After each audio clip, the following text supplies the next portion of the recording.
अब आपके आईएएस का एग्ज़ाम सिर्फ एक दिन बचा है। अब इस एक दिन के अंतर्गत आप क्या ऐसा कुछ कर सकते हैं जिससे आपका एग्ज़ाम बहुत बेहतर हो?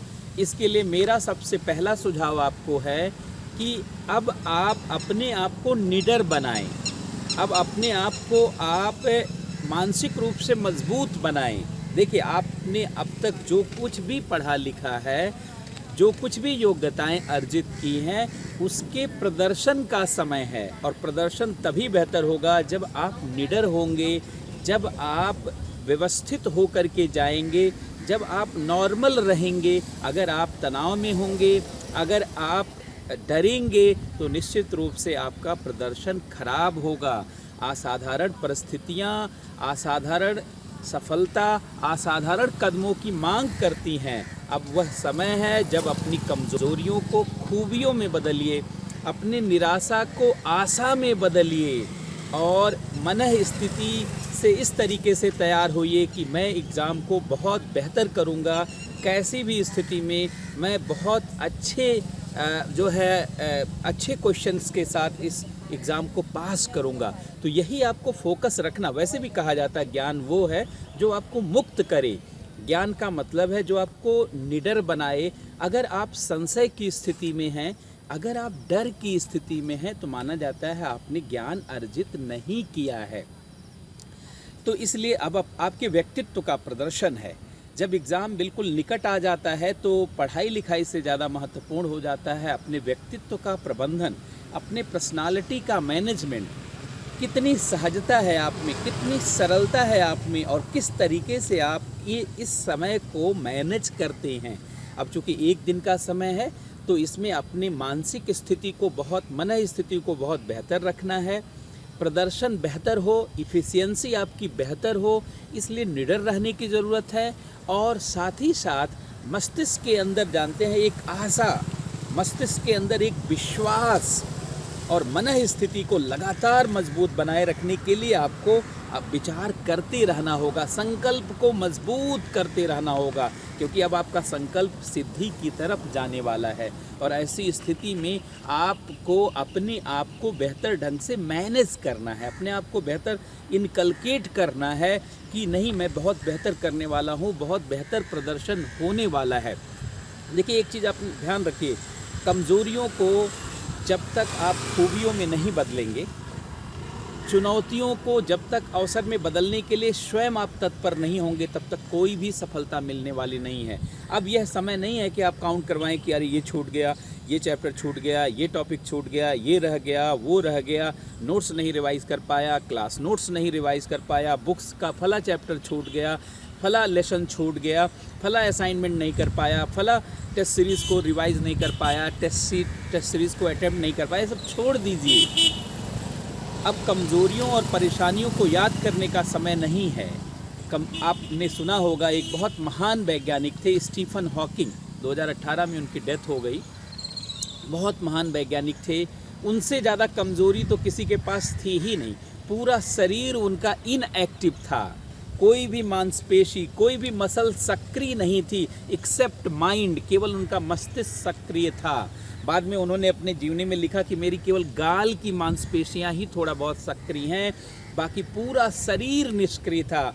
यहाँ तो किसी का एक अंगुली कट जाता है तो भीख मांगने लगते हैं, बाहर खड़े होकर के अंगुली दिखाते हैं, हाथ दिखाते हैं। पूरा शरीर निष्क्रिय था, लेकिन कभी भी कमज़ोरी नहीं महसूस किया उन्होंने। और दुनिया के सबसे महानतम भौतिकी के सिद्धांत की व्याख्या की, उनके द्वारा ब्लैक होल की व्याख्या की गई, उनके द्वारा क्वांटम ग्रेविटी की व्याख्या की गई, उनके द्वारा ग्रेविटेशनल वेव्स को नए तरीके से रीडिफाइन किया गया, उनके द्वारा साइंस और विज्ञान को एक नया आयाम देने का प्रयास किया गया। फोर्स को देखिए किस तरीके से उन्होंने डिफाइन किया।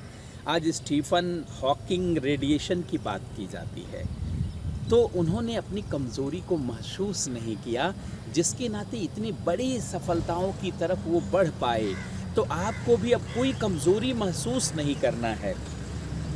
जैसे स्टीफन हॉकिंग ने अपने जीवन में इतने बड़े बदलाव की नींव रखी, उसी तरीके से आपको बदलाव लाना है। आपको पता होगा कि बीथोवन जो सबसे बड़े म्यूजिक कंपोजर थे, जो सबसे बड़े म्यूजिक कंपोजिंग के लिए जाने जाते थे वो कान से बहरे थे, उनको अपनी म्यूजिक खुद भी नहीं सुनाई देती थी, लेकिन वो निडर थे, लगन थी उनमें बहुत बेहतर करने की और वो कर गए।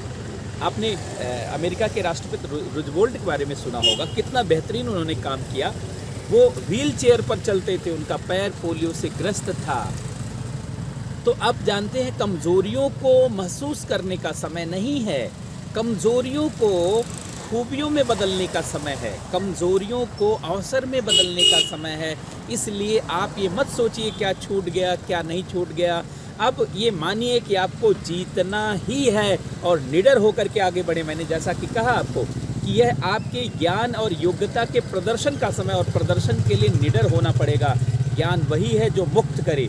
एक उदाहरण मुझे याद आता है कि एक बार नेपोलियन की सेना लड़ते लड़ते आल्प्स पर्वत पहुंच चुकी, आल्प्स पर्वत के निकट पहुंच गई।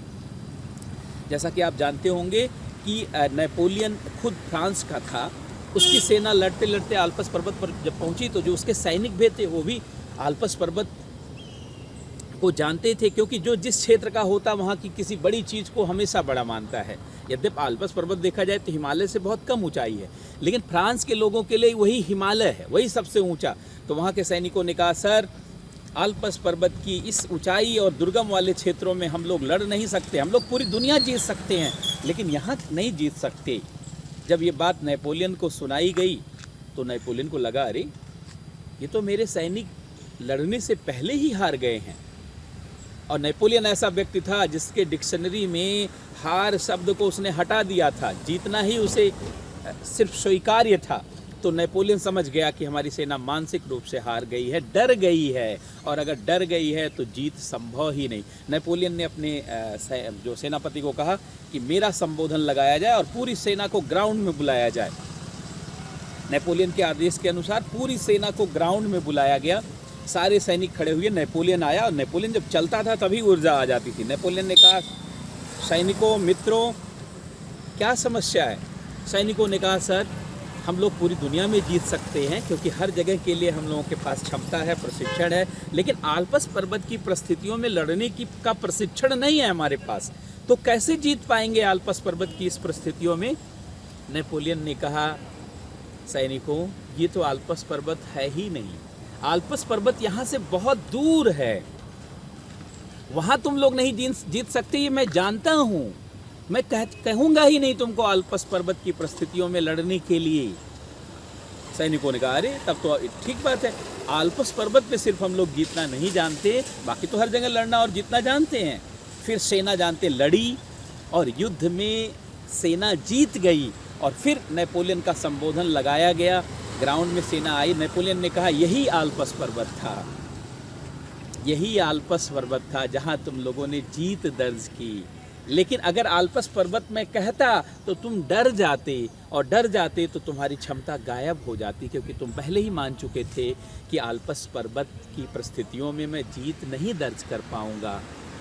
इसी तरीके से साथियों, ये आईएएस का एग्ज़ाम भी है, इसको आईएएस का एग्ज़ाम ना समझिए, ये समझिए कि एक सामान्य एग्ज़ाम है और आपको अपनी क्षमता का पूरा प्रदर्शन करना। सामने कौन है इससे क्या लेना, आपने जो अपने व्यक्तित्व को गढ़ा है, अपने ज्ञान और क्षमता को जो अर्जित किया है, जो कौशल आपने अपने अंदर विकसित किया है, बस उसके प्रदर्शन का कल एक समय है।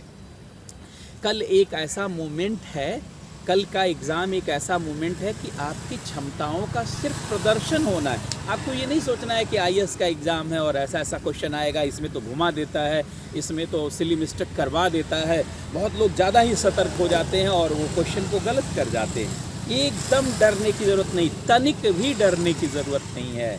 असाधारण सफलता, असाधारण योग्यता और परिस्थितियों की मांग करती, असाधारण मन स्थिति ले आइए। और असाधारण मन स्थिति है कि बिल्कुल मत डरिए, बिल्कुल मत डरिए। निश्चित रूप से एग्ज़ाम में आप सफल होंगे। और पुनः इस वाक्य को दोहरा रहे हैं कि ज्ञान वो है जो आपको निडर करे, भय मुक्त करे, जो आपको तमाम द्वंद्वों से रहित करे। ज्ञान का मतलब ही होता है जो आपको द्वंद्व रहित करे। अगर आपको जय और विजय, हार और जीत का द्वंद्व अगर आपके मन में है, इसका मतलब आप ठीक से समझ नहीं रखते। ज्ञान का मतलब है जो आपको द्वंद्व मुक्त करे। तो मुझे आशा है कि आप सभी लोग कल के एग्ज़ाम में बहुत बेहतर मनः स्थिति के साथ निडर होकर के जाएंगे और बहुत बेहतर परफॉर्म करेंगे और आपकी सफलता 100% सुनिश्चित होगी। इन्हीं सारे विचारों के साथ कल के एग्ज़ाम के लिए मैं आप सभी लोगों को बहुत बहुत शुभकामनाएं देता हूं। आप सभी लोगों का जो कल का एग्ज़ाम हो बहुत बेहतर हो, आप बहुत बड़ी सफलता की तरफ मुड़ जाएं और सफलता के उस प्राथमिक दरवाजे को क्रॉस कर जाएं जहां से सफल होना बहुत ज़रूरी है। बहुत बहुत धन्यवाद, बहुत बहुत नमस्कार।